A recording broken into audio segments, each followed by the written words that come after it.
السلام عليكم ورحمة الله وبركاته. عاملين ايه؟ يا رب تكونوا بخير وفي احسن حال. فيديو النهاردة هنعمل وصفة حلوة جدا جدا وسريعة جدا جدا وبسيطة جدا جدا. بصوا المكونات بتاعتها اسهل منها مفيش. طبعا الوصفة النهاردة هتبقى رز معمر مالح. هنعمل طاجن رز معمر مالح، هيبقى تحفة وهيبقى حلو جدا جدا بطريقة سهلة وبسيطة. يلا نبتدي نشوف المكونات معانا ايه. اولا معايا كمية نص كيلو رز، تمام، ومعايا لبن. ده لبن اللي هو اللبن العادي خالص، ماشي، مغلي. ومعايا علبة قشطة. القشطة دي انا جايباها من السوبر ماركت. لو انت عندك قشطة بلدي تمام شغالة، لو عندك قشطة لبن برضو تمام جدا شغالة. طيب يلا نشوف بقى هنعمل الطريقة ازاي. كده المكونات خلصت. ايوه هي دي المكونات. مكونات بسيطة جدا، ولكن هتدوقي اطعم طاجن رز معمر كلتيه في حياتك. من جماله وحلاوته ممكن تاكليه كده من غير اي حاجة جنبه. وبالمناسبة ماشي، انا هوريكم دلوقتي انا هعمل الطاجن ده ازاي. بالمناسبة انت ممكن تعملي الطاجن الرز المعمر، ممكن تعملي طاجن الرز المعمر في طاجن كبير زي ده كده. بسم الله اهو، ده طاجن كبير ماشي، هيشيل الكميه كلها. وممكن تعملي في طواجن صغيره، تمام، يبقى كل واحد من افراد الاسره بتاعتك هيبقى ليه نصيبه الخاص في الطاجن الصغير بتاعه. او تعملي طاجن على بعضه. الطاجن ده هيبقى حلو جدا لو في العزومات والكلام اللي زي كده، بيتحط في نص السفره، بيبقى شكله حلو جدا وبيبقى مشرف جدا. يلا نبتدي مع بعض ونشوف هنعمل ايه على طول. ادي الطاجن قدامكم اهو.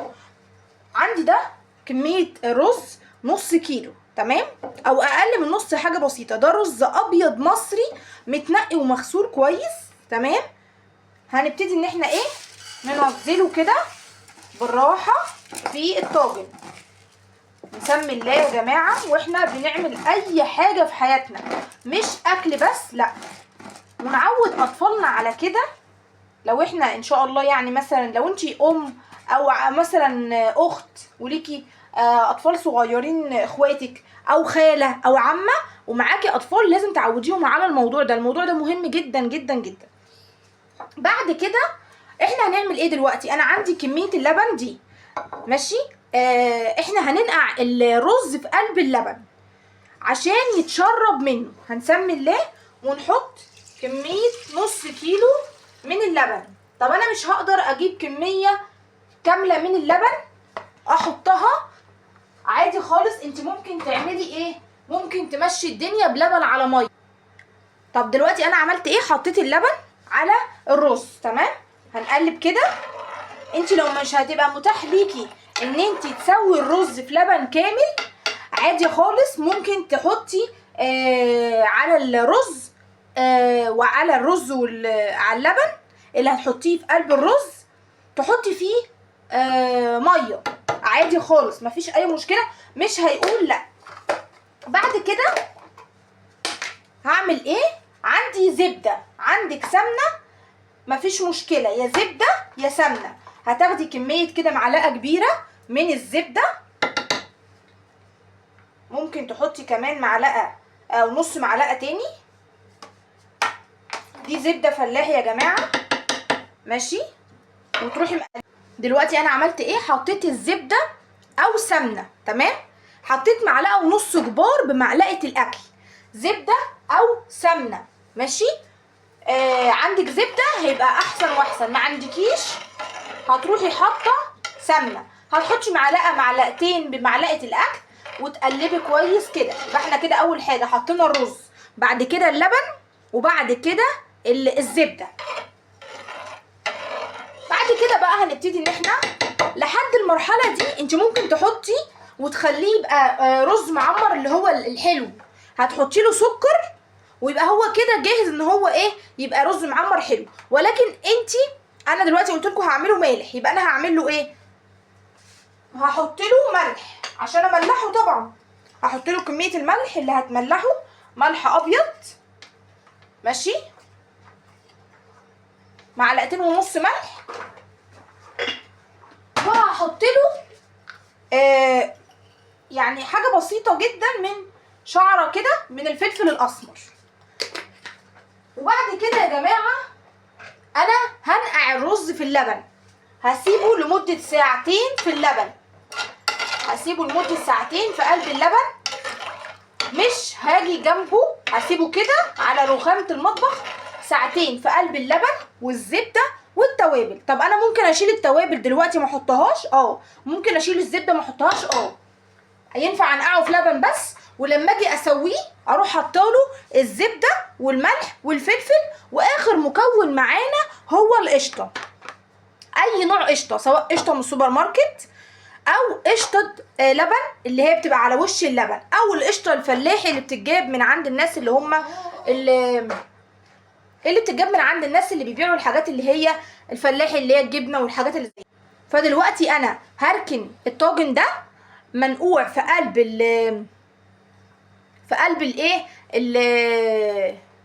اللبن حوالي ساعتين. طب عايزه لو عندك وقت زياده ممكن تزودي، كل ما تنقعيه في اللبن هيشرب الرز من طعم اللبن وهيبقى طعمه تحفه. وكمان يا جماعه انت كده مسويه الرز في اللبن، فاتفرجي بقى على طعمه، مش هقدر اوصفلك غير لما تجربي الوصفه بنفسك وتجربيها وتدعي لي وتقولي لي في التعليقات الوصفه دي عجبتك ازاي. دلوقتي انا عشان مستعجله هروح حاطه علبه القشطه، وهي مش هتخسر في حاجه، مش هتخسر في حاجه. انا هفتح علبه القشطه، انا فتحت علبه القشطه بالمنظر ده كده، هحط القشطه على اللبن وعلى الرز وعلى الزبده، تمام. وبعد كده هسيبها تتنقع زي ما قلت لكم ساعتين. لو انت مستعجله ممكن اقل من كده، مفيش مشكله. لو مش مستعجله سيبيه، كل ما تسيبيه كل ما هتستفادي، لانه الرز هيشرب من طعم اللبن.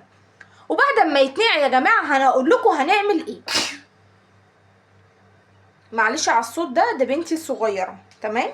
طيب ادي كميه القشطه، هنحط كميه كده. عايزه قشطه؟ حاضر. هنقلب كده كويس قوي قوي قوي. طبعا القشطه مش هتدوب كامل، بس لما اجي ادخله الفرن عشان اسويه القشطه دي هتعمل وش جبار على الرز من فوق، هيبقى تحفه يا جماعه. جربيه على ضمانتي، هيعجبك جدا جدا جدا.